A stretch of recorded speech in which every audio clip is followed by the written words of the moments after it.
नमस्कार, मनी गुरु की इस खास पेशकश में आप सभी का स्वागत है। मैं हूं स्वाति रायना। अगर आपके खर्च आपके इनकम के साथ साथ या फिर उससे ज्यादा तेजी से बढ़ते जा रहे हैं तो ये लाइफस्टाइल इन्फ्लेशन का असर है। लाइफस्टाइल इन्फ्लेशन ऐसा छिपा हुआ खर्च है जिससे आपके इनकम पर सीधा असर पड़ता है। मतलब बढ़ती आय के साथ साथ बढ़ते शौक आपकी सेविंग पर असर डालते हैं। तो कैसे पहचाने लाइफस्टाइल अपग्रेड से होने वाले इन खर्चों को और कैसे बचाएं अपने फ्यूचर को इस इन्फ्लेशन से, ताकि आपके वेल्थ क्रिएशन में कोई रुकावट ना आए। इसी पर करने वाले खास चर्चा हमारे साथ दो खास एक्सपर्ट्स हैं। वाइज इन्वेस्ट के सीईओ हेमंत रुस्तगी और mutual fund expert Vishwajeet Parashar. दोनों ही एक्सपर्ट्स का बहुत स्वागत करते हैं मनी गुरु में आज हमारे साथ इस शो में शामिल होने के लिए। महंगाई की बहुत चर्चा होती है। महंगाई सिर्फ एक किस्म की नहीं होती है, ये हमें मालूम है। एक तो महंगाई दर जो कि सरकार जारी करती है वो है, ऊपर से फिर पढ़ाई की महंगाई, एजुकेशन इन्फ्लेशन, फिर इलाज के खर्च की महंगाई, मेडिकल इन्फ्लेशन, ऊपर से लाइफस्टाइल इन्फ्लेशन। हेमंत जी, ये क्या बला है? हाँ जी स्वाति, आई थिंक ये बहुत ही इंपॉर्टेंट है और जैसा आपने कहा ये सही मायने में बोला है। लाइफस्टाइल इन्फ्लेशन हमारी लाइफ में तब आता है जब हमारी इनकम बढ़ती है और साथ ही हमारे एक्सपेंसेस भी बढ़ते हैं, लेकिन उसके साथ में हमारी सेविंग और इन्वेस्टमेंट नहीं बढ़ती है। और अगर आप इसको सही तरीके से एनालाइज करें तो आप देखेंगे कि जो एक्सपेंसेस जो बढ़ते हैं इनकम के साथ, वो उसी प्रोपोर्शन में नहीं बढ़ते हैं, वो कहीं ज्यादा बढ़ जाते हैं। इसको एक छोटे से एग्जांपल से समझते हैं कि मान लीजिए किसी की इनकम जो है हर महीने 15 से 20 हजार बढ़ी। उनको लगा कि ये जो इनकम है इसको हम इस्तेमाल करते हैं गाड़ी खरीदने के लिए, और ये जो हमारी इनकम बढ़ी है उससे हम गाड़ी की ईएमआई दे देंगे, जो बिल्कुल सही है।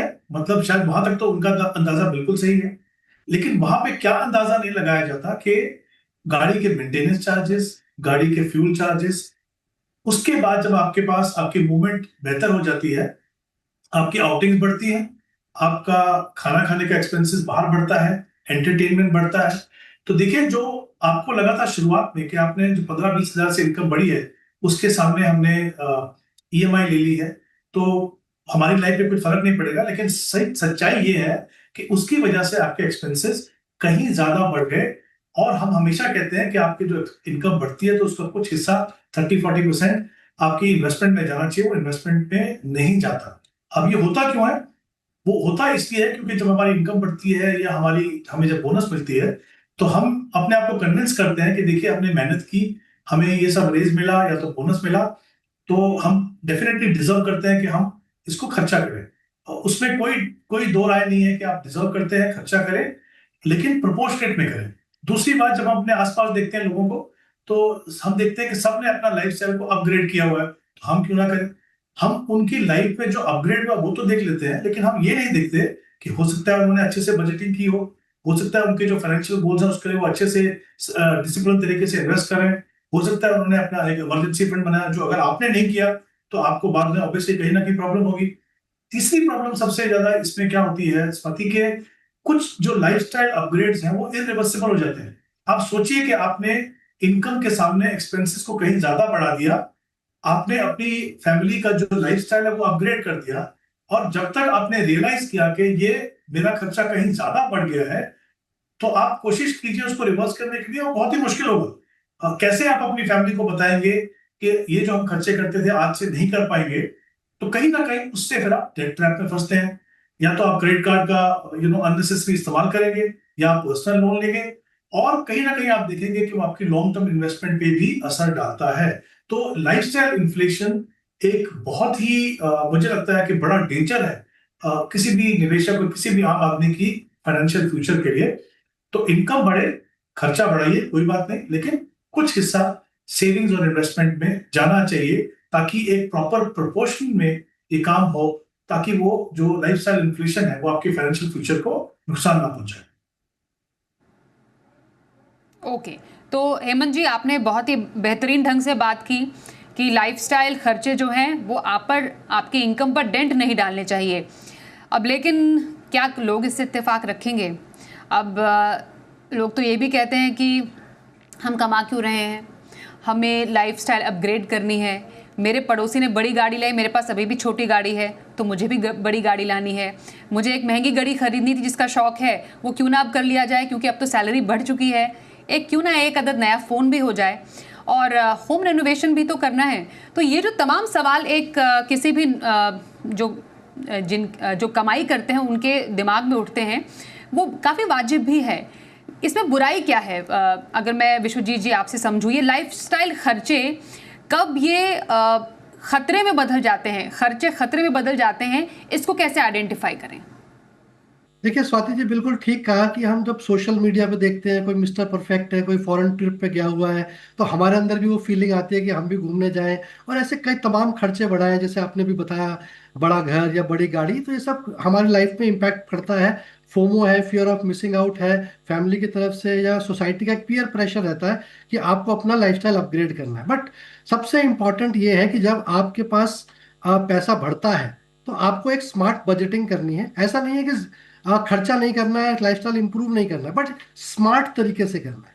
और ये देखना है कि जब आपकी इनकम बढ़ी है तो क्या आपने प्रोपोर्शनेटली अपनी सेविंग और इन्वेस्टमेंट भी बढ़ाई है। जैसा जरूरी नहीं है कि सिर्फ खर्चे बढ़ाए हैं, आप अपनी सेविंग और इन्वेस्टमेंट्स भी बढ़ा रहे हैं या नहीं बढ़ा रहे हैं। या लोग ज्यादातर क्या करते हैं, पहले खर्च कर देते हैं और जो बचता है उसको सेव करते हैं। तो करना बस सिंपल सा है कि आपको पहले सेव करना है अपने फाइनेंशियल गोल्स के लिए, कहीं वो कॉम्प्रोमाइज ना हो जाए। आपका रिटायरमेंट, आपके बच्चों की पढ़ाई, आज के प्रेजेंट के चक्कर में फ्यूचर आपका कहीं रिस्क में ना आ जाए, कॉम्प्रोमाइज ना हो जाए। तो उसके लिए सबसे इंपॉर्टेंट है कि आप अपने गोल्स को क्लियरली डिफाइन करें, और जो इनकम बढ़ी है वो सेविंग को ऑटोमेट कर दें अपने गोल्स के लिए। जो बच जाए उसको अवश्य खर्च करें, उसमें कोई बुराई नहीं है। लेकिन बिल्कुल जरूरी देखना है कहीं आप अपना लाइफस्टाइल इस वजह ऐसे तो नहीं कर रहे हैं कि क्रेडिट कार्ड के मिनिमम ड्यूज पे करने पड़ रहे हैं, पर्सनल लोन का बहुत बड़ा कर्ज आप कर लेते जा रहे हैं और एक डेट ट्रैप में, जिसे हम कहते हैं, फंसते जा रहे हैं। तो आपको उससे बचना है, ये बहुत इंपॉर्टेंट है। अपने सबसे इंपॉर्टेंट है कि क्या आपने अपने 3 महीने की इमरजेंसी सेविंग कर रखी है, नहीं कर रखी है। तो ये सारे तमाम चीजें अगर आप देखें तो आपका फ्यूचर प्रॉस्परस रहेगा और आप प्रेजेंट भी इंजॉय कर पाएंगे। तो इम्पल्सिव शॉपिंग जैसी चीजें हैं, आप देखते हैं और इमीडिएटली खरीद देते हैं, सोचते भी नहीं है। तो इन सब चीजों से बचना है। जरूर खर्च करिए, बस ये आप क्वेश्चन पूछिए अपने आप से, क्या ये मेरी इंपॉर्टेंट नीड है या एक वांट है या एक इच्छा है। अगर आप माइंडफुल होकर स्पेंड करते हैं, सोच समझ के खर्च करते हैं, तो किसी भी चीज में कोई बुराई नहीं है। अच्छे लाइफस्टाइल को अपग्रेड भी करना चाहिए, बट अपने फ्यूचर लाइफ को कॉम्प्रोमाइज ना करते हुए ये करना चाहिए। तो मेरे ख्याल से माइंडफुल करें जो भी खर्च कर रहे हैं, और स्मार्ट वे में अपने आप को, अपनी इन्वेस्टमेंट्स को भी स्टेप अप करें, प्रोपोर्शनेटली बढ़ाएं। ये सब चीजों को भी खूब ध्यान रखें, तभी आप अपने लाइफस्टाइल एक्सपेंस से बच पाएंगे। बिल्कुल। तो हमने जो काइंड ऑफ परेशानी थी वो तो डिस्कस कर ली कि हाँ, लाइफस्टाइल इन्फ्लेशन है, उससे खतरा भी हो सकता है, डेट ट्रैप में फंसने का नुकसान भी है, क्योंकि कई बार फिजूल खर्ची भी हो जाती है। लेकिन सोल्यूशन की अब बात करते हैं। हेमंत जी, तो ये लाइफस्टाइल अपग्रेड जिसकी हम बात कर रहे हैं, बेसिकली आप अपने जीने का अंदाज थोड़ा बदलना चाहते हैं, आप ऐसे खर्च करना चाहते हैं जिससे कि आपकी लाइफस्टाइल भी बेटर हो जाए, आप खुश रहें और इसमें कोई बुराई नहीं। तो इसको, जैसा आप और विश्वजीत जी भी कह रहे हैं, इसको माइंडफुल तरीके से कैसे करें? फाइनेंशियल प्लानिंग में हम कहते हैं कि हर एक चीज़ की एक प्लानिंग, बेटर प्लानिंग होनी ज़रूरी होती है। तो ऐसे खर्चों के लिए कैश फ्लो मैनेजमेंट कैसे किया जा सकता है? इस बात की आई थिंक बहुत इंपॉर्टेंट एस्पेक्ट है। जैसे मैंने पहले भी कहा कि लाइफस्टाइल अपग्रेड होना बहुत जरूरी है। देखिए अल्टीमेटली, जब, जैसे हमने पहले भी कहा कि जब हम मेहनत करते हैं, हमारी इनकम बढ़ती है, तो डेफिनेटली हम डिजर्व करते हैं कि हम उसको थोड़ा एंजॉय करें। और उसको एंजॉय करने का तरीका तभी होगा जब हम थोड़ा स्पेंड करेंगे। मुझे मोटिवेशन कहाँ से मिलेगा कि मैं अपनी लाइफ में और जाके मेहनत करूं, बेटर करूं, अगर मैं उस पैसे को जो मुझे आज मिल रहा है उसको बिल्कुल भी एंजॉय नहीं करूं। तो उसमें कोई दो राय नहीं है कि आपका जो भी इनकम बढ़ती है, चाहे वो इंक्रीमेंट मिले, चाहे आपको बोनस मिले, जिस तरीके से भी आपकी इनकम बढ़े, उसका कुछ हिस्सा आप डेफिनेटली अपने लाइफस्टाइल को अपग्रेड करने में लगाएं। नॉट बिकॉज आपके ऊपर पीयर प्रेशर है, सोशल का प्रेशर है, बट इसलिए कि आप उसको एंजॉय करना चाहते हैं। उसको प्लान कैसे करेंगे? देखिए सबसे इंपॉर्टेंट एस्पेक्ट है, जैसे मैंने पहले कहा कि अगर आप पड़ोसी को देखते हैं कि वो, उन्होंने सब किया, आपने नहीं किया, तो जैसे मैंने कहा कि हो सकता है उन्होंने अपनी बजटिंग की हो। तो सबसे इंपॉर्टेंट है बजटिंग, चाहे हम इस इनकम को कंसिडर करें चाहे ना करें। अदरवाइज ऑल्सो सबसे इंपॉर्टेंट है बजटिंग करें, अपने गोल्स को बनाएं। फॉरेन वेकेशन जाने में कोई प्रॉब्लम नहीं है, आपको कुछ एक मुश्त पैसा लगा के कुछ खरीदना, उसमें कोई प्रॉब्लम नहीं है। मैं सिर्फ ये कह रहा हूं कि आपको उसको प्लान करना। तो जैसे अगर आपकी इनकम बढ़ी और आपने कुछ हिस्सा 30% मान लीजिए आपने इन्वेस्ट कर दिया, जो आपका 20,000 बढ़ा उसका अभी भी बाकी जो 60-70% है वो आपके पास है। आपको फॉरेन वेकेशन जानी है, जरूरी नहीं कि आज आप लोन लेके जाए, आप उसको प्लान कर सकते हैं 1 या 2 साल के बाद। जो पैसा आपको मिला वो आप सिस्टमैटिकली आप इन्वेस्ट कीजिए, किसी लिक्विड फंड में इन्वेस्ट कीजिए, वो कॉर्पस बनाइए और फिर जाइए। गाड़ी खरीदने में कोई प्रॉब्लम नहीं है, आप उसको प्लान कीजिए। उससे क्या होगा कि आप अपने आप को समय दे रहे हैं कि आप जो हैपहैज़र्ड तरीके से खर्चा करें वो नहीं कर रहे। दूसरी बात, आपके जो इंपॉर्टेंट गोल है लाइफ के, बच्चों की एजुकेशन हो सकती है, हो सकता है आपका गोल हो घर खरीदने के लिए या आपके अपनी रिटायरमेंट के लिए, जो सारे के सारे गोल बहुत ही इंपॉर्टेंट है, कहीं पे भी आप कंप्रोमाइज नहीं कर सकते हो। जब आप प्लान करके खर्चा करते हो, आप अपने आप को मोटिवेट रखते हो, आप ये इंश्योर करते हो कि आपके जो फाइनेंशियल फ्यूचर के जो इंपॉर्टेंट गोल्स हैं वहां पे आप कंप्रोमाइज नहीं कर रहे, और एक डिसिप्लिन रहता है। अगर आप बजटिंग को फॉलो करो, सही मायने में इंश्योर करो कि आपके एक्सपेंसेस उसके उसके उसके हिसाब से हो, मतलब बिल्कुल तो टू द टी आप नहीं कर सकते, बट 5-10% ऊपर नीचे हो सकता है कभी कभी। अगर आप वो करते हैं तो आपके जो जो बेफजूल के जो खर्चे हैं वो नहीं होंगे, आप पूरे कंट्रोल में रहेंगे। तो आई थिंक ये पॉसिबल है कि आप अपने पैसे को एंजॉय भी करें, अपना लाइफस्टाइल को अपग्रेड भी करें और अपने फाइनेंशियल फ्यूचर को भी सिक्योर करें। तो ये ज़रूरी है कि आपने फाइनेंशियल फ्यूचर को सिक्योर करें आप, जो भी आपके पास अतिरिक्त पैसा आ रहा है महीने में। अब क्योंकि कई लोगों की सैलरी इंक्रीमेंट हुई है, कई लोगों को बोनस मिलता है, तो वो तो खुशी एक तरफ है, और दूसरी तरफ है फाइनेंशियल प्लानिंग का भी एस्पेक्ट। विश्वजीत जी, अब ये बताइए, अब किसी की ऑलरेडी फाइनेंशियल प्लानिंग चल रही है, म्यूचुअल फंड्स में SIP कर रहे हैं, इंश्योरेंस प्लान भी है, तो अगर हम एक लिस्ट बनाएं 1 to 5 की, या अगर हम मोटा मोटी आपसे समझना चाहें, तो इस अतिरिक्त पैसे का इस्तेमाल आप क्या सजेस्ट करेंगे? शुरुआत से अंत तक क्या क्या करना चाहिए? जी बिल्कुल, देखिए पहले सबसे पहले तो हम लाइफस्टाइल की बात करें तो लाइफस्टाइल अपग्रेड जरूर करें, उसमें कोई मनाही नहीं है। लेकिन क्या आप अपनी इन्वेस्टमेंट्स को भी अपग्रेड कर रहे हैं, स्टेप अप कर रहे हैं प्रोपोर्शनेटली जिस तरीके से आपकी इनकम बढ़ी है? मान लीजिए 20% इनकम बढ़ी है, तो क्या आपने अपनी SIP को भी 20% स्टेप अप किया? आपका जो इमरजेंसी कैश है जो 3 महीने का है, क्या हम उसको 6 महीने का इमरजेंसी कैश में बढ़ा सकते हैं? क्या आपका जो इंश्योरेंस प्लान है या मेडिक्लेम है, आपने छोटा सा टर्म प्लान ले रखा है, क्या उसको बड़ा कर सकते हैं या मेडिक्लेम की अमाउंट को बड़ा कर सकते हैं? तो और सबसे इंपॉर्टेंट, क्या आप अपने कोई लाइफ में इतने आजकल चैलेंजेस हैं, क्या आप अपना कोई स्किल अपग्रेड कर सकते हैं जिससे आपका करियर एनहांस हो, जिससे आपकी और इनकम बढ़े? तो इस तरीके से अगर आप इन 4-5 चीजों में डिवाइड करते हैं तो मेरे हिसाब से लाइफस्टाइल भी आपका एंजॉय होगा, आपका करियर भी अपग्रेड होगा, आपका इनकम और फाइनेंशियल फ्यूचर जिसकी हम सिक्योरिटी की बात कर रहे हैं वो भी बहुत अच्छा से हो जाएगा। तो बैलेंस करके चलना है। 50%, 30%, 20% वाला जो रूल है, 5-10% इधर उधर हो जाए उसमें कोई बुराई नहीं है। अपने खर्चों को ट्रैक करते रहें, ये सबसे इंपॉर्टेंट है, और इसी चीजों में प्रोपोर्शनेटली बढ़ाएं। अपनी इनकम को जब बढ़ रही है तो गोल्स के लिए भी बढ़ाएं, सेविंग भी बढ़ाएं, और खर्च बढ़ता है तो वो भी बढ़ाएं, इंजॉय भी करें। जैसे कि आप लिख भी रहे हैं, यू ओनली लिव वंस, या फिर कोविड के बाद बहुत लोगों ने कहा है कि लाइफ इंजॉय, जिंदगी ना मिले दोबारा। तो ये सब चीजें इंपॉर्टेंट है, बट फाइनेंशियल फ्यूचर भी उतना ही इंपॉर्टेंट है जितना कि आज का प्रेजेंट है। कोई भी बिल्कुल। तो आपके पास पैसे आ रहे हैं हाथ में, उसके मालिक तो आप ही हैं, इसलिए आपकी जिम्मेदारी भी बनती है कि आपको उसे खर्च कैसे करना है, कैसे बचाना है, या उसे कहाँ निवेश करना है। ये हमने थोड़ा सा आइडिया समझने की कोशिश की है कि तमाम तरीके की जो महंगाई है, जो इर्द गिर्द हमारी कमाई को पूरा खाने की कोशिश करती है, उसे हम कैसे अच्छे सही ढंग से मैनेज कर सकते हैं। और ये हो सकता है सिर्फ और सिर्फ एक स्मार्ट फाइनेंशियल प्लानिंग से ही, जिसमें हमारी मदद हेमंत जी और विश्वजीत पराशर जी कर रहे हैं। एक छोटा सा ब्रेक लेते हैं, ब्रेक के बाद भी हम चर्चा को आगे बढ़ाएंगे, बने रहिए हमारे साथ।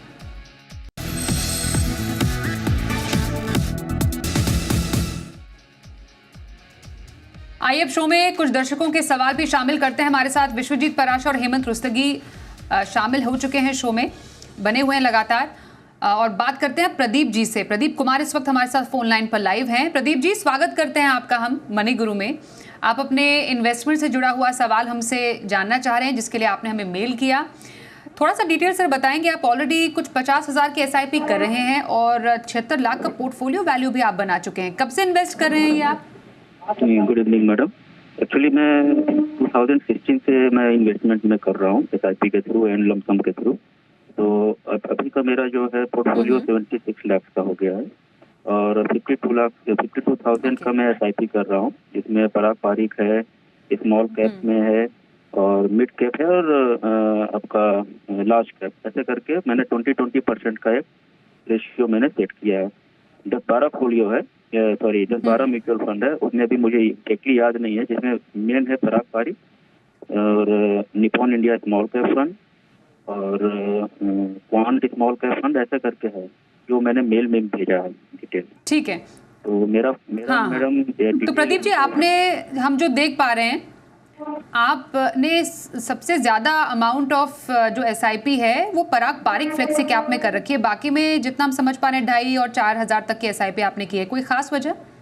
मैम अभी इसको मैंने अभी जस्ट रिसेंटली अभी इसको अपडेट किया है, क्योंकि मेरा निपॉन इंडिया स्मॉल कैप में मेरा 25,000 का था एक्सपोजर, बट मैंने उसको चेंज करके अभी पराग पारिक में, जैसा कि आपका न्यूज देख करके ही मैं थोड़ा सा उसमें एक्सपोजर बढ़ा दिया हूँ, क्योंकि उसका डिमांड ज्यादा था, इसके लिए मैं इसको सोच करके इसको थोड़ा बढ़ाया है मैंने, और स्मॉल कैप में थोड़ा कम कर दिया है। ठीक है, ओके।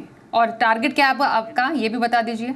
जी 10 ईयर्स तक का मेरा टारगेट है। इन केस अगर मैं एसआईपी मेरा जो अगर सेम रहता है, तो अगर मैं सेम रख करके मैं 10 साल तक का इन्वेस्टमेंट अगर रहता हूँ, तो मेरा ये पोर्टफोलियो सही है, कुछ करेक्शन करना है या फिर और कुछ चेंजेस करना है, या फिर सेम रखना है इसको। मेरा 7 करोड़ का लक्ष्य है 10 साल। ओके, बिल्कुल 10 साल में 7 करोड़ का लक्ष्य है। हेमंत जी, कैसा लग रहा है इनका पोर्टफोलियो आपको? प्लीज आप इस पर एनालिसिस दीजिए अपना। जी स्वाति, आई थिंक पोर्टफोलियो से पहले शुरुआत करते हैं कि इनका जो लक्ष्य है, जैसे उन्होंने कहा कि अभी तक जो कॉर्पस उन्होंने एक्यूमुलेट किया वो 76 लाख है, 10 साल का समय है इनके पास, और उसके अलावा 50,000 की वो एसआईपी कर रहे हैं अभी। तो अगर हम 12% का रिटर्न मान के चले तो करीब करीब 3.5 करोड़ का कॉर्पस बनेगा। और अगर मैं ठीक से सुन पाया तो शायद इनका जो लक्ष्य था वो 5 करोड़ का था। उसको पूरा करने के लिए 2 तरीके हैं इनके पास। एक तो उनको अपनी एसआईपी को बढ़ाना होगा 65,000 से, क्योंकि समय 10 साल है, हालांकि लगता है बहुत लंबा समय, लेकिन एवरेज होल्डिंग पीरियड करीब 5 साल का होगा। तो 65,000 से उनको अपनी एसआईपी बढ़ानी होगी। दूसरा तरीका इनके पास ये, अगर वो पॉसिबल नहीं है, अगर वो अपने समय जो टाइम होराइजन है उसको एक्सटेंड कर पाए 3 साल तक, और तो फिर जो एग्जिस्टिंग इन्वेस्टमेंट है उनकी, जो एग्जिस्टिंग कॉर्पस है 76 लाख का, और जो 50,000 की एसआईपी कर रहे हैं, वही अगर 3 साल तक और यानी 13 साल तक रखेंगे तो वो अपने लक्ष्य तक पहुंच पाएंगे। तो ये 2 तरीके हैं उनको अपने लक्ष्य तक पहुंचने के लिए। इनका जो पोर्टफोलियो अगर मैं देखूं, आई थिंक हम हमेशा कहते हैं कि इक्विटी एक एग्रेसिव एसेट क्लास है। उसमें आप अगर एक नॉर्मल वेल डाइवर्सिफाइड फंड रखें तो मुझे लगता है किसी भी आम निवेशक के लिए वो ज्यादा बेहतर है। इनके पोर्टफोलियो में देखिए 3 स्मार्ट बीटा फंड्स हैं, और 1 सेक्टर फंड है, और 3 स्मॉल कैप फंड्स हैं। तो कुल मिला के जो 10 फंड हैं, उसमें से 7 फंड ऐसे हैं जो कैटेगरी वाइज उनके पोर्टफोलियो में मेरे हिसाब से नहीं होनी चाहिए। तो कहीं ना कहीं इनको थोड़ा पोर्टफोलियो को रीअलाइन करने की जरूरत है। इन्होंने एक्सप्लेन किया कि पराग पारिक में इनको इन्होंने बढ़ा के 20,000 रुपये कर दिया है। अच्छा फंड है, फ्लेक्सी कैप कैटेगरी का फंड है, परफॉर्मेंस अच्छी है। तो ठीक है, अगर वो चाहें तो उतना कंटिन्यू कर सकते हैं, हम उसको थोड़ा रीअलाइन करने की कोशिश करते हैं। तो मेरे हिसाब से मोतीलाल ओसवाल मिड कैप में रखें आप पैसा, उसको बढ़ा के आप 10,000 कर दीजिए। स्मॉल कैप में इन्होंने कहा कि निपुण स्मॉल कैप उन्होंने बंद किया है, और वो पैसा भी इन्होंने फ्लेक्सी कैप में लगाया। मेरे हिसाब से एक अच्छा स्मॉल कैप फंड होना जरूरी है, क्योंकि 10 साल ये एसआईपी करने वाले हैं। तो निपॉन रखें या तो फिर बंधन रखें, दोनों में से कोई भी रखें, दोनों अच्छे फंड है। एक फंड आपके पास होना चाहिए जिसमें आप 7,500 रुपये इन्वेस्ट करेंगे, और एक फंड ऐड कर सकते हैं मल्टी कैप कैटेगरी में। हमने क्या किया है कि एक फ्लेक्सी कैप फंड है, उसमें बड़ा प्रोपोर्शन है, तो लार्ज कैप का एक ओवरवेट है वहां पे, स्मॉल कैप भी है, मिड कैप भी है। एक मल्टी कैप रखेंगे ताकि तीनों सेगमेंट में एक डिसिप्लिन तरीके से हमको इन्वेस्ट करने का मौका मिले, जो कोटक मल्टी कैप हो सकता है जहां पे ये 12,500 रुपये इन्वेस्ट कर सकते हैं। तो कुल मिला के 4 फंड वेल डाइवर्सिफाइड कैटेगरी में कंसिस्टेंटली परफॉर्मिंग फंड। और जैसा मैंने कहा, या तो इनको अपना समय बढ़ाना पड़ेगा या अपनी एसआईपी को 65,000 से बढ़ाना पड़ेगा। जी सर। चलिए प्रदीप जी, बहुत बहुत शुभकामनाएं आपको आपके निवेश के लिए। अब करते हैं अगले कॉल। इस वक्त हमारे साथ शो में शामिल हो चुके हैं सम्राट जी। नमस्कार सर, स्वागत करते हैं। आपने हमें सवाल भेजा अपना, जानना चाह रहे हैं अपने निवेश के बारे में। कब से इन्वेस्ट कर रहे हैं आप? जी मैम, मैं जो है इन्वेस्ट कर रहा हूँ तकरीबन 2016 से, और मुझे जो है जानना है कि जो मेरे गोल्स हैं वो मेरे जो टारगेट्स हैं उसके साथ मैच करते हैं। मेरा पोर्टफोलियो में जो मेरा फंड सिलेक्शन है क्या वो सही है? अगर नहीं सही है तो मैं कौन से फंड हटा सकता हूँ या ऐड कर सकता हूँ? और जो मेरे टारगेट्स हैं वो इन्फ्लेशन के साथ एडजस्टेड हैं या नहीं है?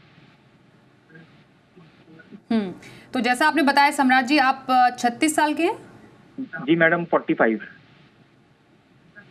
इयर्स। ओके, 45 के हैं आप। तो आपने ऑलमोस्ट 10 साल पहले आपने अपना इन्वेस्टमेंट शुरू कर दिया है। और टारगेट बता देंगे जल्दी से? जी मैम, मैंने टारगेट जो है हर गोल के हिसाब से अलग अलग टारगेट। अगर बच्चे की शादी है उसका अलग है, रिटायरमेंट के लिए अलग है, और जो बच्चे की एजुकेशन है उनके लिए अलग टारगेट है, वो मैंने लिख रखे थे। ओके, यस, ठीक है।